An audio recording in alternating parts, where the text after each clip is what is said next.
That is hostage taking, because he does not have any crime. He has not been charged with any crime. He's not in prison. He's not a prisoner. He simply needs to be deported. So if that is the case, and they're putting a condition, so it's not unconditional release, they're putting a condition, and that condition is not tied officially to a request to deport, that means that the Tanzanian government is rogue. It is engaging in hostage taking and is trying to put a condition to the release of a citizen who has a, again, as I said, if both you, Hanifa, and Martha, look, you have been deported, but you never were given a reason why. You were just denied access and you were told that you have to return where you came from. In his case, if it is going to be a repatriation as well, we need to have the paper to say, why did they do that? So I think we should stop that speculation, because in my view, this is a deliberate misinformation in order to take away from the energy that we need to be putting in and holding the Tanzanian government accountable. What is important here is not the focus, and at this particular case, the focus here should be the Tanzanian government needs to deport them if they've made a mistake. Otherwise, the immigration cannot hold someone, because they can hold someone if, for example, I'm giving an example, they caught somebody illegally in a container, trying to go to South Africa. So, they first need to process, make sure of their citizenship, find out, if the other country is going to receive. But in this case, it's very straightforward that one is Kenyan, the other is Tanzanian. They need to be returned. The police have no longer business with them. So I think here is where there is like a dark hole, and I find that very important. Very quickly, because I want to give everybody time to be able to speak. But again, as I say, please do not focus on me. I'm not the focus.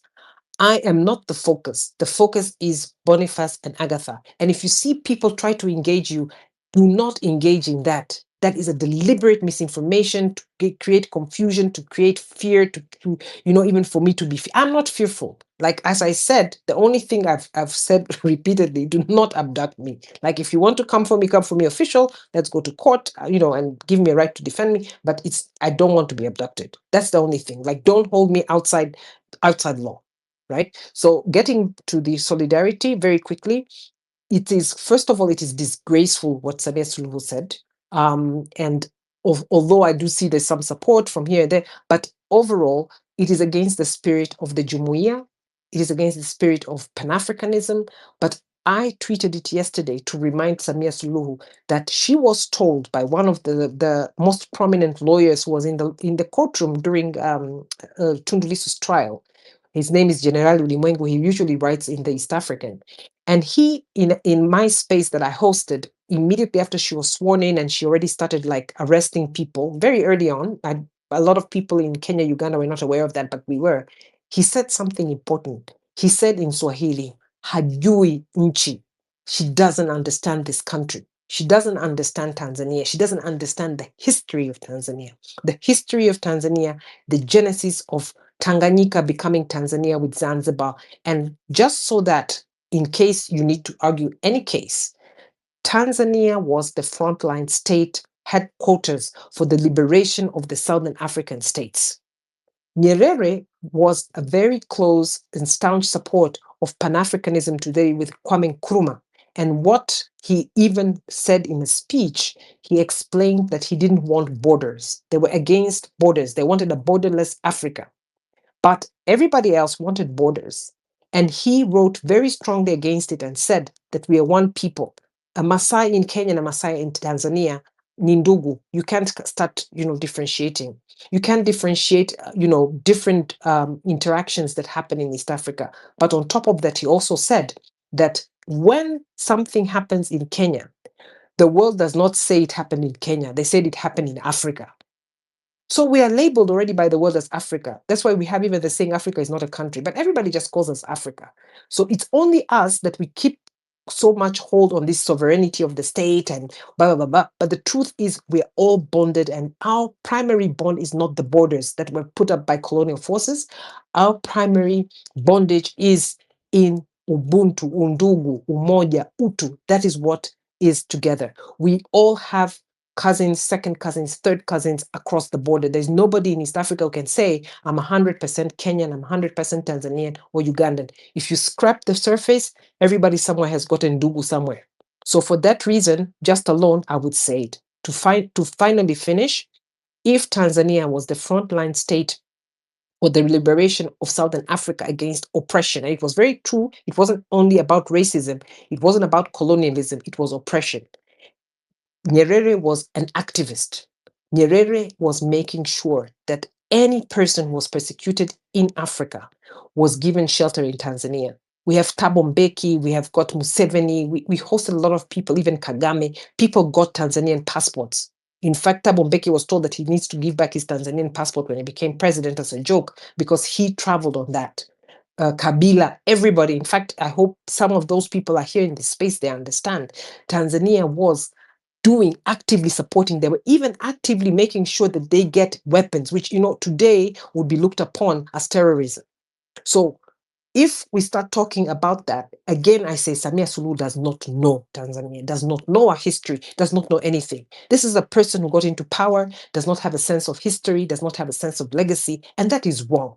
We need leaders who are able to understand where we came from. And I would like to, on behalf of Tanzania, say, first of all, we deeply apologize for what experience the Kenyans have gone through. But number two, we love Kenyans. I mean, I don't know if you've seen it. We appreciate your support. We appreciate your solidarity, and we're asking for more. We're not saying that you should not. The governments, because we have the same party in power since independence, which is CCM, which is like KANU in Kenya, it used to be, they are scared of losing power. When they say they don't want solidarity, in reality, they just don't want to be able to have any sort of activism or pushback from citizens. So citizens, we unite. Jumuiya ni yetu wananchi, nchi ni yetu, wenye nchi wananchi. Therefore, let us not be intimidated. We continue to support. We will do everything within the frames of the law. There was no law broken by going over and observing a trial. There was no law broken by Boniface, nothing. That's why he's not charged. So it's very simple. We did everything within the law.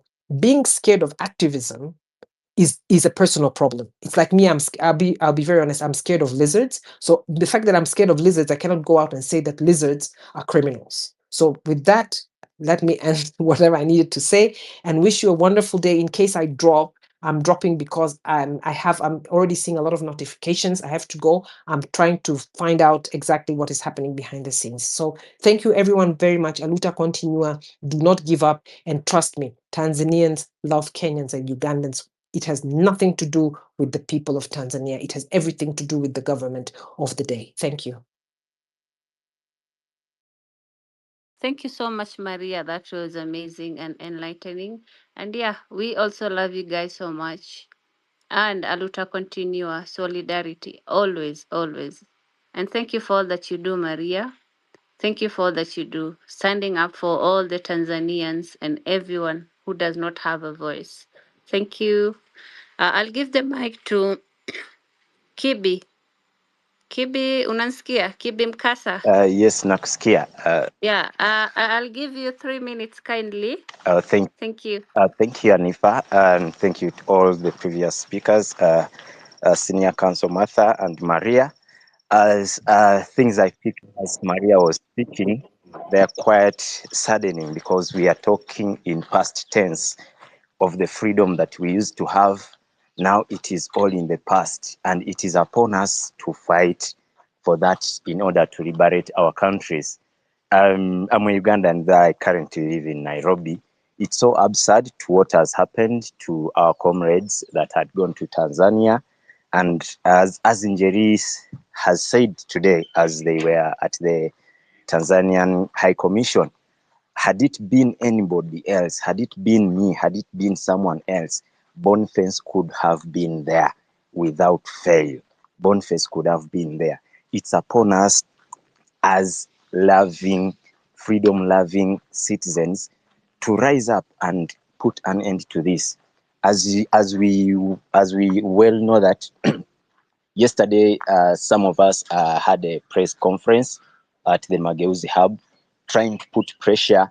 Our comrades have also had a sit-up protest today at the Tanzanian High Consulate. I believe we have to continue with these activities, and I call upon you all comrades, wherever you are.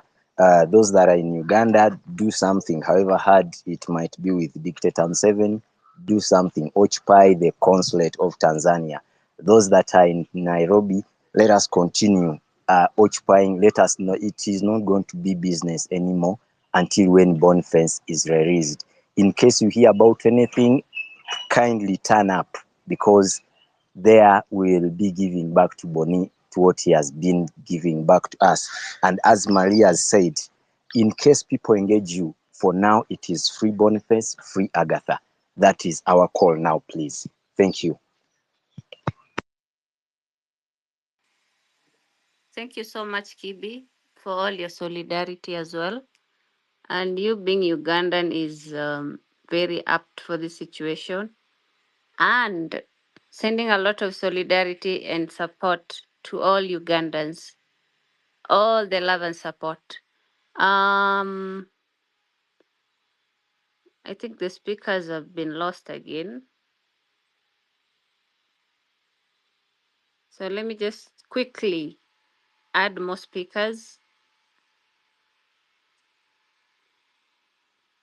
As you are adding, can I?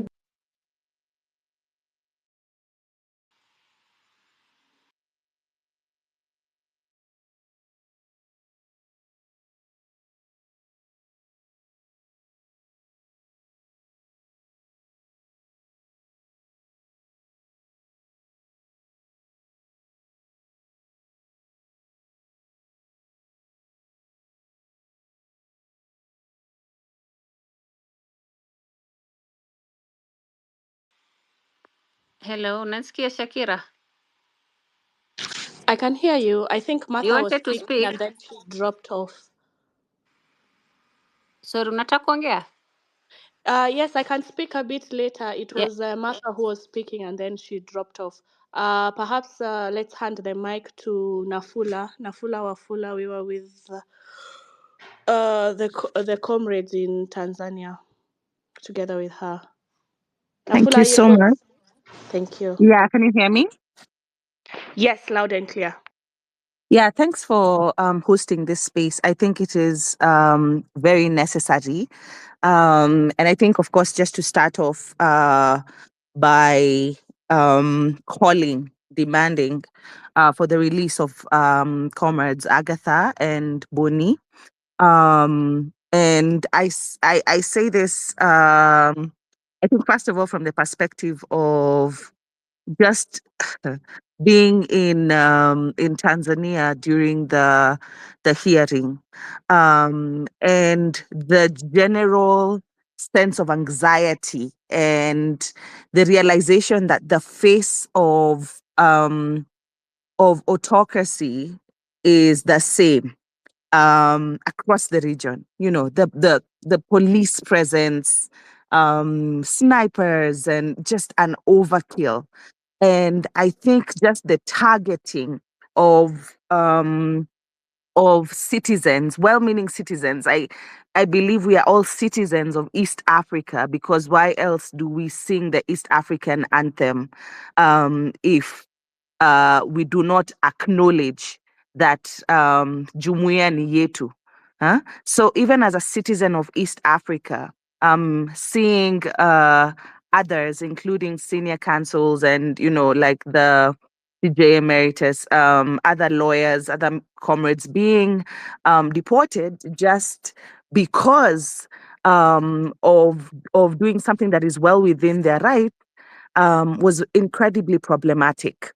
And just being in that courtroom and experiencing the case as it went on, and experiencing what eventually happened with Boni and Agatha, and, you know, their detention, and, or rather, their arrest. Was something that I think, or rather, I think that would be really, really important to speak about and address. Even as Shakira is here and, you know, and can be able to share more, because she was also sharing live updates.